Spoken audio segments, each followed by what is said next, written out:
Yeah, it's a sad day for some, at least, because it's 28 years to the day that we lost Princess Diana. Joining us now to honour her memory is royal commentator and author Angela Levin. Hello there, Angela. What do you think of when you think it's 28 years to the day? Where were you? What were you doing?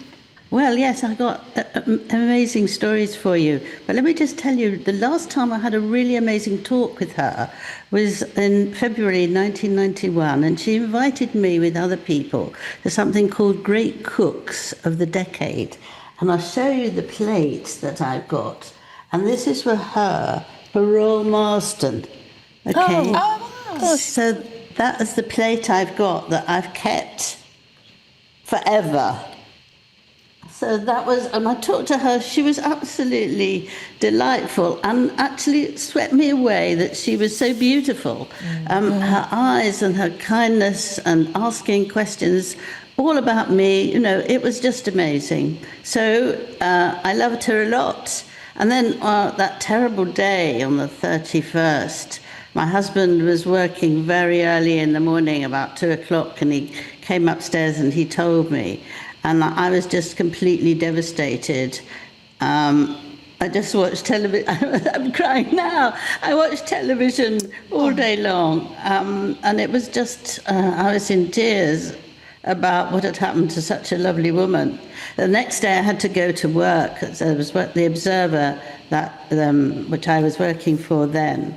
And I and a colleague used to go across to Kensington Gardens. And it was amazing to see what happened, because the flowers moved higher and higher and higher up to my waist. And you had this amazing mixture of beautiful scent and actually awful scent of flowers that had been there for a long time. And it was packed with hundreds of people. And the first 2 days, you didn't have a sound. No one said anything. They couldn't bear to speak. It was such a shock that you couldn't do anything. And then gradually, they got more and more angry. And after about 4 or 5 days with these high flowers and the scent, and they had no flowers left in the UK. They had to get them from different countries so that they could put them down. And there are lots of lovely things written by all sorts of people. But then it just got very dangerous. So I know a colleague went to talk to the editor and said, you know, they've got to get the Queen, because they were shouting, why isn't the Queen here? You've got to get the Queen back. And she was, of course, looking after the boys up in Scotland.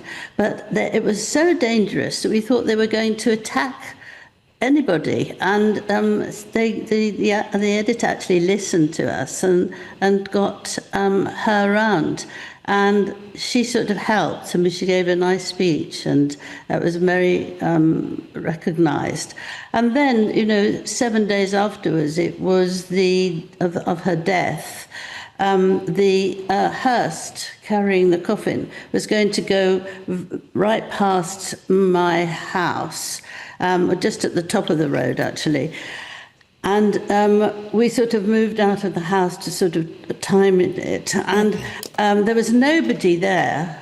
And then suddenly every door was open and loads of people come running up to the top of the road to see the hearse. And they were throwing flowers on it. But what was tragic was that it was by itself. There was no car behind it. It was just this hearse. And you think, how can she be alone? Yes. It was very moving, I remember that. But later on, obviously, it was joined by the full works, as it were. But yes. The country was crying out for the Queen, wasn't it? Yes. In the end, all the front pages were saying, where are you? We need you. Yes, exactly. And she said later, didn't she, that she had to be there for the children, to look after them, which, you know, it's understandable. But at the same time, people were so devastated by it that they actually wanted her there. She's our Queen, and she should be there where it happened.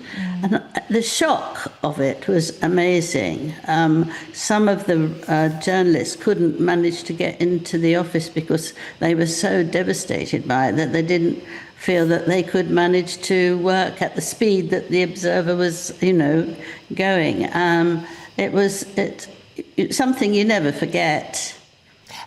Angela, she changed the face of the royal family and our perception of the royals, possibly forever.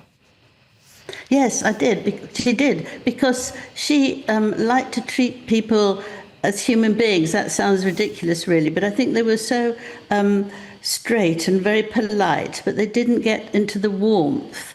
And her sitting on a bed in a hospital with someone who had a terrible illness, she'd actually talk to them as if they were her friends, and she held their hands, and it changed things. She's much softer, and actually, you know, you're a normal person. You don't have to be upright and not say anything and so proud that nobody, you know, will actually speak to you. She could really get through and make people laugh, a good sense of humour, and really caring for individuals. I think if there was one gesture she made in the whole of her life that did have a massive change, was the hug for the AIDS patient, wasn't it? Yes. When everybody was terrified of AIDS and too terrified to actually show any compassion towards AIDS patients, she went ahead and hugged him, and my goodness, did that make a difference. Yeah, really. It did. I think people were very, very shocked instantly, because they thought, what is she doing to herself? Yeah. But then it was, you know, very proud that she would do that. It was an amazing change. And actually, if she did that, then other people would feel they could do that. And then the word that you've got something so terrible became you were able to talk about it and say things. And the person who did have this awful disease didn't have to apologise. They just had to get better. Mm-hmm. Angela, thank you so much for joining us this morning. That's Royal Correspondent Angela Levin there. Yeah, I suppose the AIDS hug and the walking through landmines. Yes. My goodness, what an iconic photograph that was. Oh, very much so. One that Harry recreated. Yes, he did. Recently, wasn't it? Yeah, absolutely. Good on him. Joining us now to honour her memory, former royal butler Grant Harold. A very good morning to you, Grant. I bet you can't believe it's 28 years, can you? Good morning. I can't actually. And you know what was interesting getting up this morning? I remembered, I mean, you know, I was only 17 or so at the time, but I remember that morning very well. And what a beautiful Sunday, a beautiful Sunday morning, but in complete shock. And it was kind of one of the reasons why I went on to work for the family. I already had this idea, but when she died, I remember feeling so sorry for her boys, thinking I wish it was something I could do. And, you know, luckily, years later, I did get the opportunity to work for the family. Yeah, I suppose, I mean, we're remembering 28 years on, but every year that went by, when you were there too, it must have cast a shadow on that day particularly. It did. And you know, the one thing that always kind of makes me a bit sad, people say, oh, you know, they didn't care, or the king had moved on and all these kind of things. You know, I was there, I got to witness, and, you know, I was very lucky to witness and hear certain things, and I would never break comment on those things. But what I would say is that she was very much part of his household. The conversations didn't suddenly stop. You know, there was certainly memories of her around. And so when people say, oh, you know, he kind of immediately moved on, that really wasn't the case. I mean, she was, throughout my whole time there, she was very much a significant member of the family. Mm. And Grant, obviously what happened to Diana has obviously, it sounds stupid to say, but affected her boys incredibly. Losing your mum is always going to do that. But in such a way that it's almost changed the whole royal constitution as we know it now, with Harry in America and the rift between the two brothers. I mean, without question, one, she certainly made massive changes during her lifetime to the royal family. There's no two ways about it. Her death also completely, without question, and transformed so many different ways the royal family ran. You know, I think the modern royal family is definitely thanks to her. I think everybody would agree on that, even in the organisation, they would agree. And she's still, you know, she's still part of the royal family website and everything, you know, obviously talking about her legacy. But, you know, so she certainly made some big changes, but also her boys. I do think about that a lot, because I know how much her boys adored her and how much, obviously, she would have adored her boys. But to think of what's all happened now and the fallout, I kind of wonder if she was still here, if that would have happened, or what she would make of that. And I'm sure that goes through their minds as well, to be aware that, you know, this fallout, that their mother would have been, I imagine, devastated by this. She'd have rammed their heads together, wouldn't she? She She said, really, "For I heaven's sake." think, I mean, I was incredibly lucky enough to interview Diana when the boys were very little at Children of Courage Awards, and we were talking obviously about children.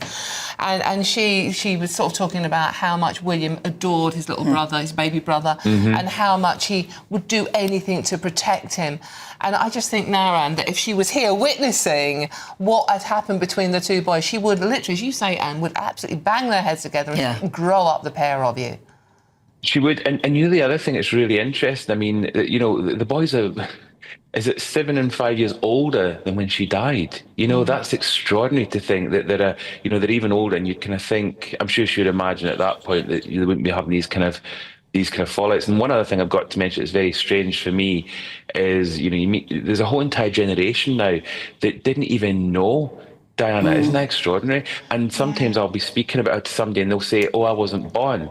And I'm like, really? But even though they weren't born, they still get emotional. Like, I can guarantee today there'll be 27-year-olds, 26-year-olds out there that will be emotional, but they weren't even alive when she... And that's the legacy of her. And I kind of would like to think, going back to her boys, that, you know, that things will resolve, and, you know, one day that they will. Who knows? We don't know what's going on do we anymore. I hope they will. I mean, the rumours are very strong that the King is going to meet with Harry, or that Harry's going to meet with the King. You know, you don't know who to believe at the moment. Wow. They probably don't know whether it's even on the cards. But it would be nice to think that by the time we're thinking of 30 years, that will be a big anniversary that the whole media will go mad about, won't it? One hope that there'll be a step forward. Yeah, and very quickly, the 10th anniversary, I was there, and I remember the two boys worked together. Do you remember they had that special concert, and the two boys worked together as a team? And I remember sitting watching them planning everything, and, you know, and it was wonderful to see this relationship between the two of them planning such a big event. So as you just said, next in a couple of years, it's 30 years, and it'd be nice to think that at that point, who knows, maybe they'll be sitting down together, having conversations, and maybe even planning something to mark that anniversary as well. Yes. But that might be an opportunity for them to actually sort of talk business. Yeah. Hopefully. I mean, because it's what, as you were talking about your buys earlier on, it's what Diana would have done. Yes, it's what she would have wanted. Grant, good to talk to you. Thanks very much indeed. Likewise. Thank you.